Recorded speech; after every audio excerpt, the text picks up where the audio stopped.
We're going to make the new St. Charles Medical Center mask. We're going to use this jig. I figured out a design so you can use a cardboard box, like from cereal box or crackers, to make this jig that will make making these pleats a lot faster and easier.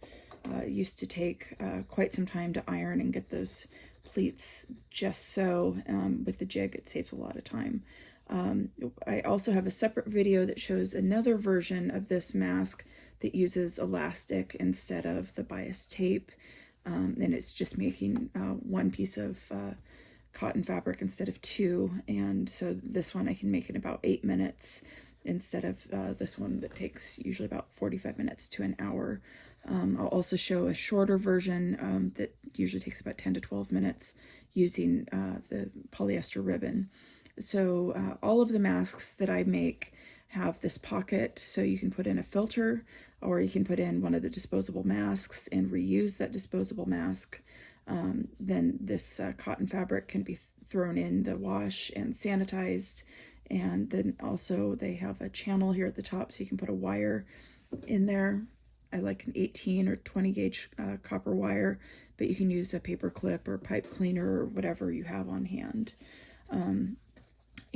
So this fabric uses a different fabric front and back, so you can tell if you take it off which side was out and which side was against your face, because you don't want to put the contaminated side against your face. So we will get started on making this.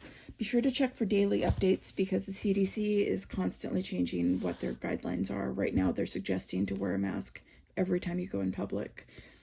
So we're going to use, with the St. Charles pattern, 2 pieces of fabric that we have here, 2 different patterns that are 7.5 inches wide, 8 3/4 inches tall.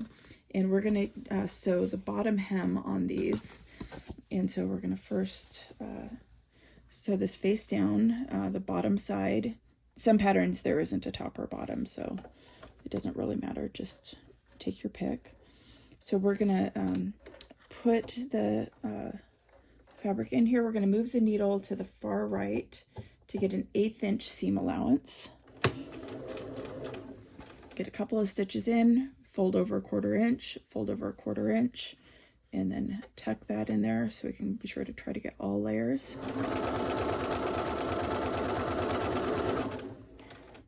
Fold 1/4 inch, fold 1/4 inch, and then tuck, because you want to get all of those layers.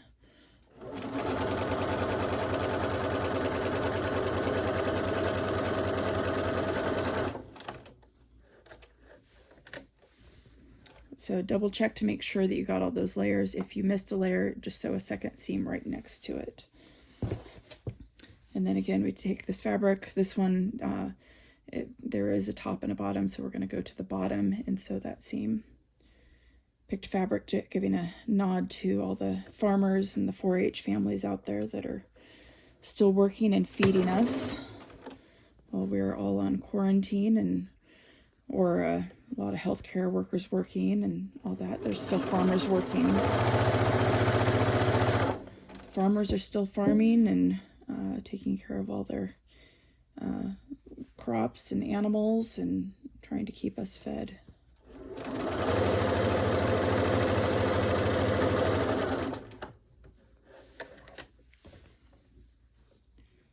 So anyway, we got all of those edges in there. So now we're going to use that jig, and so I have a separate tutorial that shows how to make this jig. So I put notes on it because otherwise I forget. Pattern face up, seam goes right here. And so I pull that tight and fold this piece down. And so I want it to stick out about 3/4 inch to 1 inch on each side, because we're going to keep it in this jig while we do our sewing for the next step. So then we fold that up, fold down the next one, fold this down, fold the fabric up, fold that down, and there we go. And so we next double check, make sure everything's lined up. Current guidelines are saying not to use pins at all in the fabric. So that's another thing I like about this jig. is I don't have to use pins. So we're only going to worry about sewing from here to here. We're just trying to get the pleats in. So we're keeping it at that 1/8 inch seam allowance, and we'll just sew that in.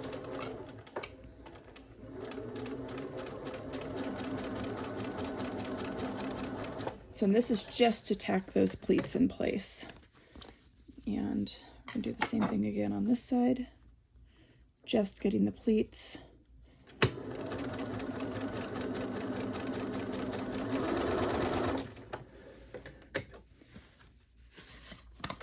And so then when you pull that, you can see that those give some really nice straight lines all the way across. And so we'll set that aside for a moment, and we will do the same thing with the other side. Again, seam goes there, pattern face up. So I have them labeled A through D. So A, we fold down A, and fold the fabric up. B, fold down, got our C, fold down, fold the fabric up, and then D, and then fold it down. And again, we want to make sure everything's all lined up as best we can, so keeping our edges straight. And again, just getting the seams, or just getting the pleats. A little tuck in there. Try to use a letter opener or chopstick or something else to get in there when I don't want to injure my finger. There's never a time you want to sew your finger, but I think right now is the time where you want to do that even less so. So anyway, so this is that jig. It's really easy to use when doing those pleats. And again, we got some nice straight seams across there. So now on the St. Charles pattern, we will get these two seams together that we've already sewn. We want those corners lined up really well. And then we're going to move the needle back to the middle, because now we want a 1/4 inch seam allowance. And you can also use binder clips to try to get these edges all straightened up, but I find that just working with it and going forward, I fidget about the same amount as I do when I have the binder clips on there. So I'm going to get these other corners lined up so everything will be straight when I get to the other side. And so we have a nice straight seam.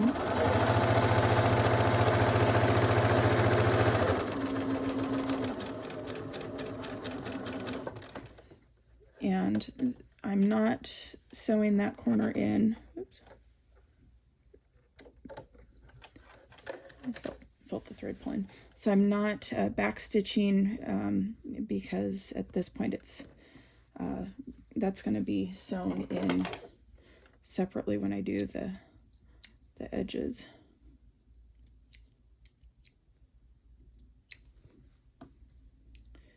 So I've already done the binding to get that prepped, because that takes so much time to get it to this stage. So I do that ahead of time, and I do have a separate video that shows how to use a tool that a lot of local people in the Central Oregon emergency mask makers have been making and donating to all of the volunteers that are sewing. So that really improves our time for making the binding. But even with that tool, it's still very time consuming. So I have a second one of these that I've already prepped, so we can show both versions, both with the ribbon as well as with the binding. So after trimming off most of those loose ends, we're going to fold this in half. We want to, I'll use the letter opener to try to get this seam so it'll be nice and tight at the edges. In the instructions, it usually says to iron at this point.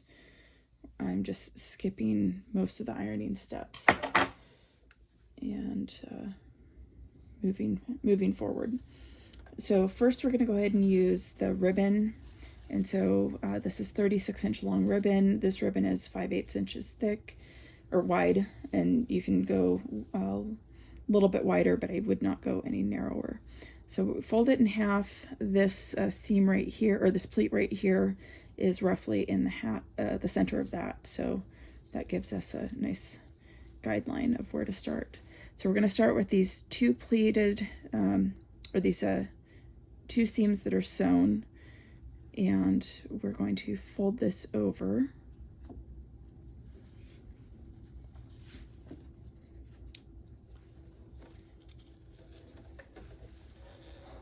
And here I actually want to move it back to give an 1/8 inch seam allowance. You can go somewhere between 1/4 and 1/8 and it will work well. So in here you want to back stitch, and then I'm going to make sure these seams are lined up well, and then get this in here and centered, and then we'll kind of grab in the middle.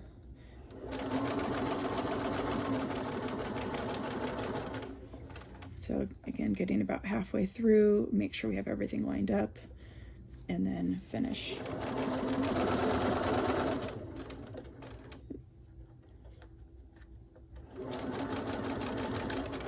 And again, back stitching here. So for this step, you may want to do a second set of stitches there just to really make sure that's secured. And but one set of stitches should be sufficient, but 2 is even better. So again, fold that in half, and we're going to take that to roughly that center part, fold this in half, and get this under here. So again, we'll just do a couple of stitches. We'll back stitch a little. I made a mess of the thread on that, but it should be secure, and that's the important part on this. Again, lining up the edges within there, and then trying to get this centered. And so I usually go to roughly the halfway mark.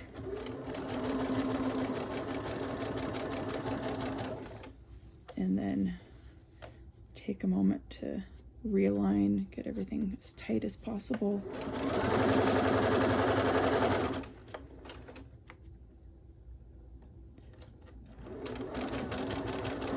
Be sure to do your back stitching there. And at this point, it's nearly done. We still need to add the channel there. And it definitely would be a good idea to do a second seam here on the edge. Often you might want to match the thread. I've given up on that because it was just very time consuming to be switching around from one fabric to the next. So I made a little template. This is 4 inches wide from edge to edge. This is a part we want to be an opening, and so we're just going to draw along this L here and then this little line here. And that's how we're going to draw in the nose channel. I made this template so it's the dimensions of what the mask should be when it's completed, so that way it makes it easy to find center. So roughly in here is in the center, but it's kind of a disillusion because of this opening. But this is 1/2 inch tall, 3 1/4 inches wide, and then another 1/2 inch tall, and it's 4 inches from edge to edge. So I'm going to move our guides out of the way. Make sure that none of the pleats are in the way. Here you might be able to see that you can see through the fabric, so you can see that the pleats don't start till down here. So this one we are fine on. Pay attention to where you left your needle last, because right now it's in the 1/8 inch section, and so I'm just going to use it where it is. So I go all the way forward, all the way back, and then all the way forward for this one. instead of doing a back stitch, then do about 2 stitches in the middle and then back stitching again at the end. Just go all the way forward and back. And then here we're going to find our other line. It's right there.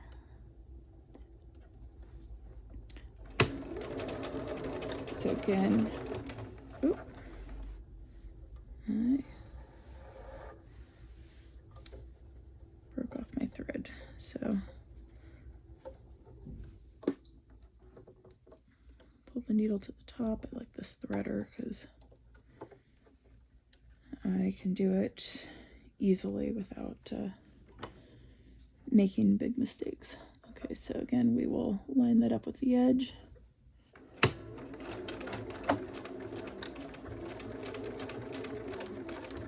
So, and I go all the way forward, all the way back. I'm going to put the needle so it ends in the down position, so then I can do this rotation. Put my guides in here.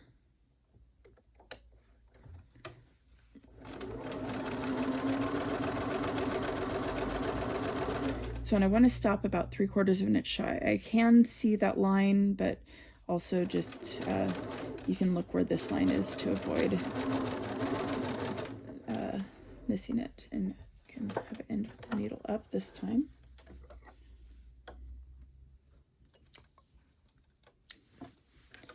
And there we have a completed mask. And normally, if I'm not chatting on camera, I can do that in about 10 to 12 minutes for this version. And then, so we've already prepped and done the first stages over, so you don't have to watch those over again. So now we're just to the point where we put the ribbon on. We're going to use some bias tape. This bias tape started as 36 inches long and 1.5 inches wide, and then put it through the bias tape maker, or there's also a little trick that you can use with two pins to do it the same way. So we're going to get this roughly here in the center. I'm going to hold that there. You know what, I should have done that over here on this side, because we always want to start with these two corners that have been sewn but are not sewn together. And so we're going to unfold this one section of the bias tape to sew down that seam. So we're going to move our guide back to the edge, and I'm going to move the needle to the middle because we do want a 1/4 inch seam allowance. And I'm going to just get a couple of stitches in there. Do some back stitching.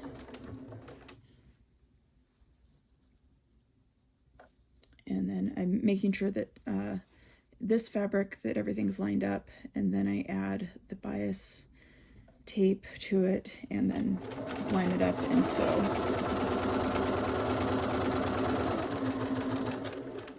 So again, here at the other edge, I do some back stitching.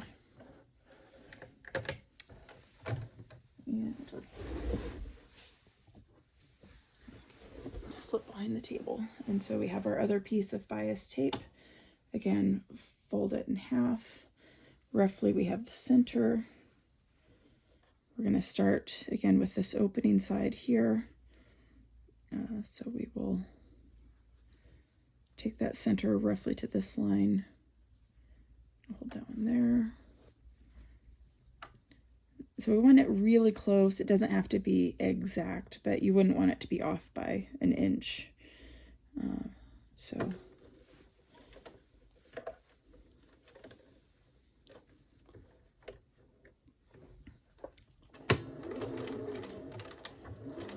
Also, one other thing to note is anytime you are bringing anything in or out of your home at this point, be careful and sanitize everything that you bring in.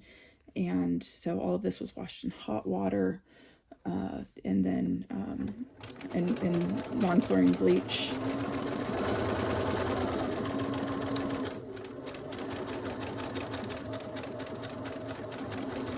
And then be sure not to use any fabric softener or dryer sheets when laundering masks at any step of the process. And then as soon as these are done, these ones for St. Charles, I can then take to one of the drop-off centers around Central Oregon. They have them in Bend, Prineville, Lapine, Madras, Sisters, and probably some other places I'm not remembering right now.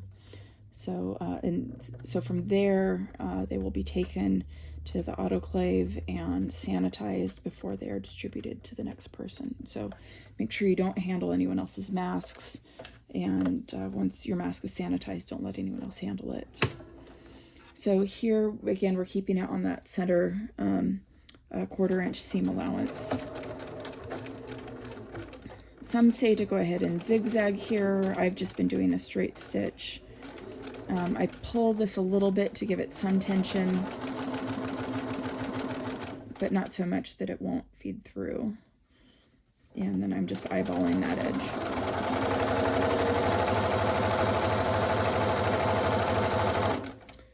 So once these are dropped off and sanitized, they're then distributed to different organizations throughout Central Oregon.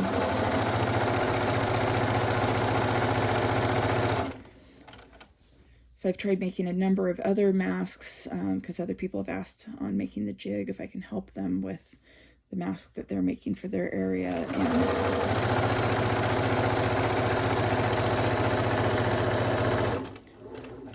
So after learning all these other mask styles, I really appreciate that St. Charles did modify their mask because it's a very efficient use of the material. It's easy to wear, and it's, I think, fairly easy to make, especially compared to some of the others that I've tried for different organizations.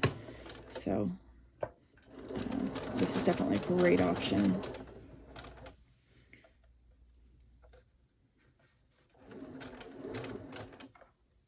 I can't remember today. I think I backstitched there.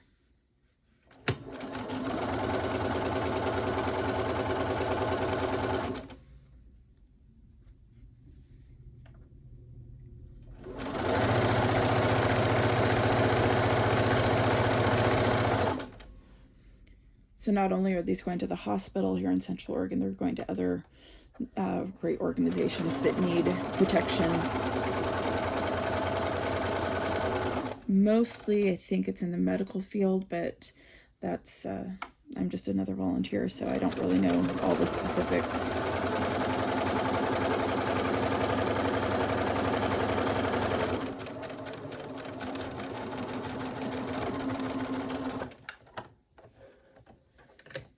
So we have that one side completed, and now we will do the other side.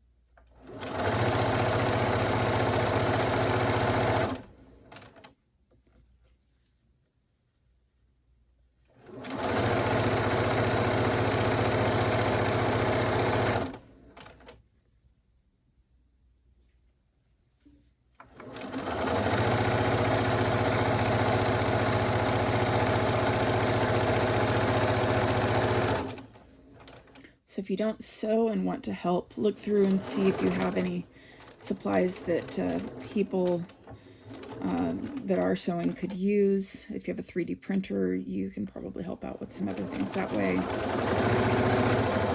Cutting up fabric, there's all sorts of ways that people can help. So just reach out to the group in your area. If you're in Central Oregon Emergency Mask Makers. In Corvallis, it's the Corvallis Sewing Brigade. There's groups all over the country that are doing this right now, so it's neat seeing everyone pull together. Speaking with a neighbor this morning who's 94, he was out on his walk, and so we stood about 15-20 feet apart and chatted for a bit, and he remembered being on quarantine for polio when he was little, scarlet fever.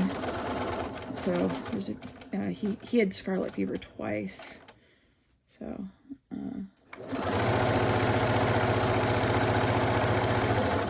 scary times for sure. I know I chatted with my grandmother. She was born in 1915. She talked about during the Depression, her parents did a victory garden, so I'm hoping to get my garden in.